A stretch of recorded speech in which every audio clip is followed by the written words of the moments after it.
तो friend welcome to my new video. Friend इसमें बात करने वाले हैं शब बारात।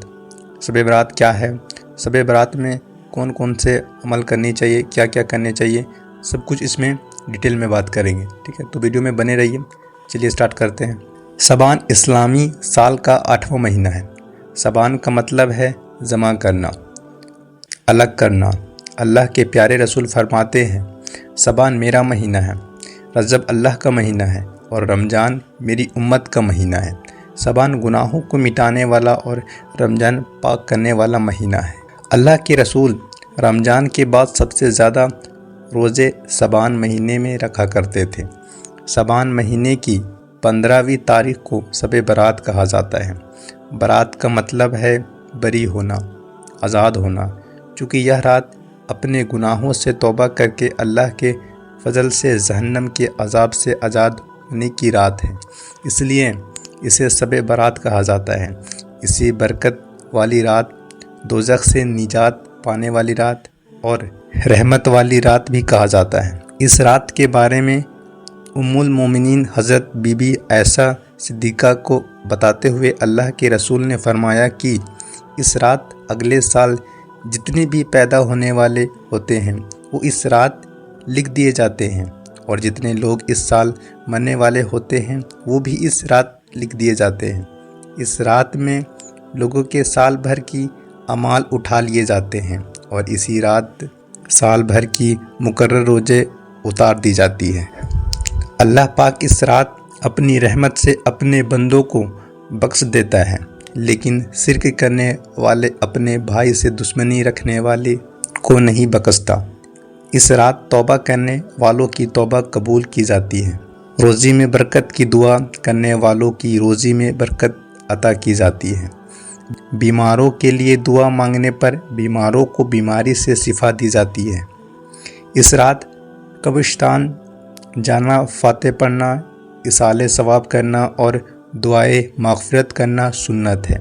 हदीस शरीफ में है, जो आदमी 11 बार कुल हुवल्लाह शरीफ पढ़कर उसका सवाब मुर्दों की रूहों को पहुँचाए तो मुर्दों को सवाब पहुँचाने के साथ ही पढ़ने वालों को मुर्दे की तादाद के बराबर सवाब मिलेगा। शब बारात पर क्या ज़रूरी काम करनी चाहिए। शब बारात के रात बहुत मुबारक रात मानी जाती है। इस रात को इबादत की रात कहा जाता है, इसलिए इस रात को नीचे बताए कुछ ज़रूरी कामों को ज़रूर करनी चाहिए, जो इस तरह है। पहला, कब्रिस्तान जाकर मुर्दों के लिए इसाले सवाब और दुआए माग़फ़िरत की जाए। दूसरा, यह रात नफिल नमाज पढ़ने, तिलावत करने और दुरूद व दुआ पढ़ने के साथ अपने गुनाहों से तौबा करने में बिताई जाए, ताकि अल्लाह के रहमत हमारे गुनाहों पर पर्दा डालकर हमें दोज़ख की आग से बरी होने का हकदार बना दे। तीसरा, रात इबादत में गुजारने के बाद दिन में रोज़ा रखा जाए, यह सुन्नत है। इसके अलावा इसाले सवाब के लिए कुछ मीठी चीज़ें बनवाना, फातिहा लगवाना, खाना खिलवाना व तोहफे पेश करने में कोई हर्ज नहीं, लेकिन इसे पटाखा का त्यौहार समझना नादानी है, जो सरासर नाजायज़ और हराम है। इस रात में अल्लाह पाक बनी कलब की बकरियों के बाल की तादाद के बराबर गुनहगारों को जहन्नम से आज़ाद फरमा देता है, लेकिन काफिर, दुश्मनी रखने वाले, रिश्ते तोड़ने वाले, माँ बाप की नाफरमानियाँ करने वाले और शराब पीने वालों पर रहम नहीं फरमाता। ऐसे लोग की बख्शिश नहीं होती। फैज़ हासिल करने के लिए चाहिए कि अपने गुनाहों से सच्ची तौबा करें। अगर माँ बाप नाराज़ है तो उन्हें खुश किए जाएं, क्योंकि जब तक वो राज़ी नहीं होंगे तब तक अल्लाह राज़ी नहीं होगा। किसी दीनी भाई से मनमुटाव हो गया या सलाम कलाम बंद हो तो मेल मिलाप करके गलतफहमी दूर करके इसका बहाल किया जाए। फिर अपने रब से रहम व करम और माग़फ़िरत की दुआ मांगी जाए, इस यकीन के साथ कि अल्लाह पाक हमें भी इसके फैज़ से माला माल फरमाएगा। इस रात में इबादत करने का सवाब दूसरी रातों के मुकाबले ज़्यादा मिलता है।